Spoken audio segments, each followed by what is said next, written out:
It's time for the church to war over the nations. So it's clear to most people that there is a shift taking place in international politics. A shift from the west, a shift to the east. And so this is what I hear the Lord saying about that. But I want to give some, historical, some understanding to international relations first. Now, I find international relations interesting, international politics, I find that fascinating, international relations, history, I find that really interesting, but you can't sum that up in the space of 5 minutes. It'd be absolutely impossible. So I'm going to briefly paraphrase and just summarise incredibly briefly. But there are times throughout history when global power is located in certain regions. So, for example, we go back thousands of years, the Greeks were the global power, and that shifted to the Roman Empire. And then we've got the historical significance of Europe. And Europe dominated international relations for hundreds of years. That kind of more or less came to an end at the end of the Soviet Union, at the end of the Cold War. So since the end of the Cold War, the world has been what's called a unipolar existence, which means there's been one single pole, one single entity, one single global actor, which is kind of setting international affairs, setting international relations. That was the United States, and that was called what's known as a hegemon, a global hegemon. It had superiority, it had power, it was the main power base of the world. So during the Cold War, it was called a bipolar world. There are two poles, United States on one side and the Soviet Union on the other. And when the Soviet Union fell, you just got one pole left, a unipolar world. And so the United States has been governing global affairs since the end of the Soviet Union. But no one ever expected the United States to keep that position of global superiority, global hegemony. No one ever expected that, because history has never shown that to be the case. And so it was only going to be a matter of time, and academics have been talking for at least 20 years about when the United States will start to give way to another superpower. But globally, we're now seeing a shift in that power. We're seeing a shift from this unipolar world into other poles, whether it's bipolar or multipolar world.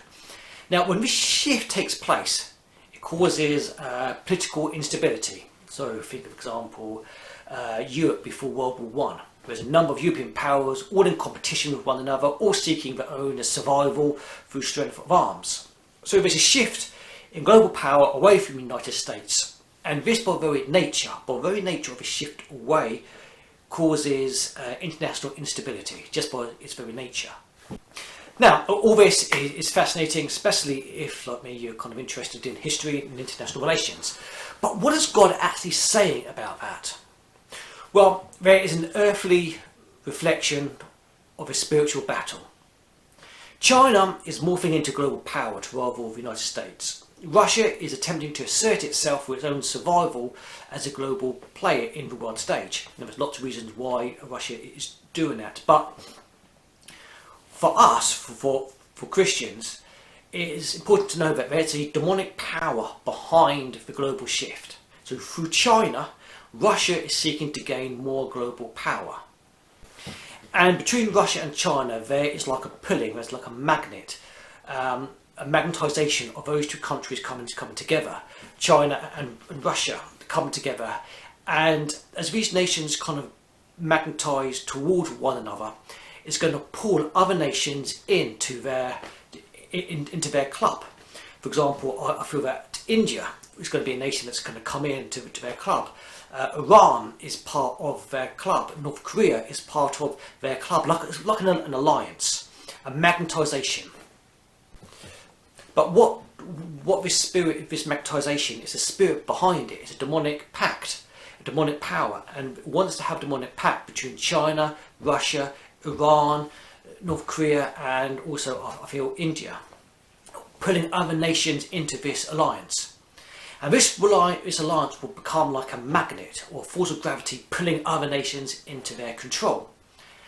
And I think control is the key thing, because globally we're seeing a spirit of control rise its head in the world in all sectors of society. Through COVID, a lot of COVID measures were about control, lockdowns. You weren't allowed to come within how many distance of people, 2 feet of people, whatever it was. You wasn't allowed to go into people's homes. Control about a vaccine. You had to be vaccinated. It's all about control over people's lives. We're seeing control, political correctness, wokeism, cancel culture, alphabet groups, climate groups, all seeking control over people's lives, all seeking to control people and remove their freedoms. China, Russia and Iran are nations of control. They are what's known as colloquially dictatorships. So we're in an age of a spirit of control. Now, control is, Satan's all about control. He wants to control people. He wants to bind them up. He wants to enslave them. And there are nations and groups raising up in the world, gaining more power, because globally this spirit of control is gaining more and more traction. And as we see more of a global shift in power away from Western hegemony through over into East, we're going to start to see more and more of that spirit of the age, the spirit of control seeking through. I think as part of this global shift, I'm seeing in the spirit the global economy, and the global economy shifting more and more over to China. So at the moment, the main currency of the world is the US dollar, but that's kind of starting to shift over to the Chinese yen. And the Chinese then using economic power to gain more economic power and global power over the world. So it's all about power, all about control, economic control, political control, control over people's lives, controlling over ideologies, all encompassing ideologies and ideological viewpoints. So that is some of what, it's not all of what I'm seeing in the spirit, but it's some of what I am seeing in the spirit. But therefore, I think it's time for the church to pray, to rise up. See, the church in the West it's been complacent. It's sitting fat on Bless Me Club and what church can do for me, and bless me, God bless me, God bless me, God bless me, bless me, bless me, bless me.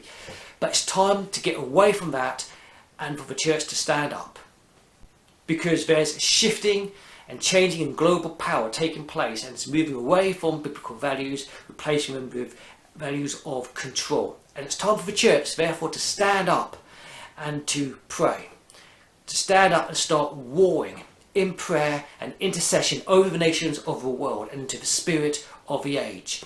Prayers that will disrupt the alliance of China, Russia and Iran. Prayers that will pull India away from this alliance. The Lord is calling his church into maturity and to stand up and to take responsibility over the land and to take responsibility over the nations to hold back this shift.